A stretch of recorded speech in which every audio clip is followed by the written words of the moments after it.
सारे का सारा कूलर बर्बाद कर दिया। एक तो तूने रोजन रखा, ऊपर से हंस रहा है तू। चल दफा हो जा यहाँ से, सारा कूलर गंदा कर दिया। अब ये मुझे दोबारा भरना पड़ेगा, ऐसे नहीं निकलेगा। चल दफा हो जा यहाँ से।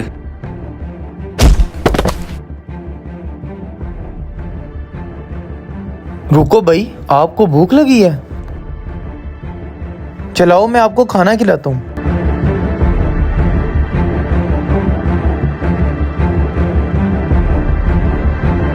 जी तो हमजा भाई कैसे आना हुआ? भाई वो हर साल की तरह इस साल भी मैं इफ्तारी करवा रहा हूँ और आपने लाजमी आना है।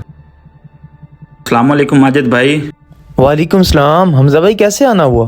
वो माजिद भाई आपको इफ्तारी का कहने आया था। आपको पता ही है हर साल इफ्तारी करवाते हैं। वो बात तो हमजा भाई आपकी बिल्कुल ठीक है। मैं भी कुछ दिन से आपसे मिलना चाह रहा था। क्यों, क्या हुआ?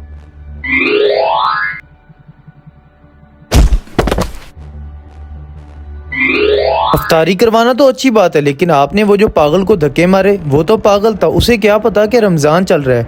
आप तो समझदार थे ना, आप ही समझदारी का मुजाहरा करते।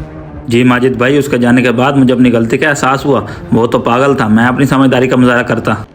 हमजा भाई हमारे तो ये हालात हैं कि हमारे यहाँ तो अच्छे खासे लोग रोजा नहीं रखते। वो तो बेचारा फिर भी पागल था। इंशाल्लाह माजिद भाई आइंदा इस बात का ख्याल रखूँ कि ऐसी गलती मुझसे ना हो। आप इफ्तारी पर लाजमी हैं। अगर आपको हमारे छोटा सा मैसेज पसंद आया हो तो इसे आगे शेयर ज़रूर करें और कमेंट्स में अपनी राय का इजहार करें। वीडियो देखने का शुक्रिया। अल्लाह हाफिज़।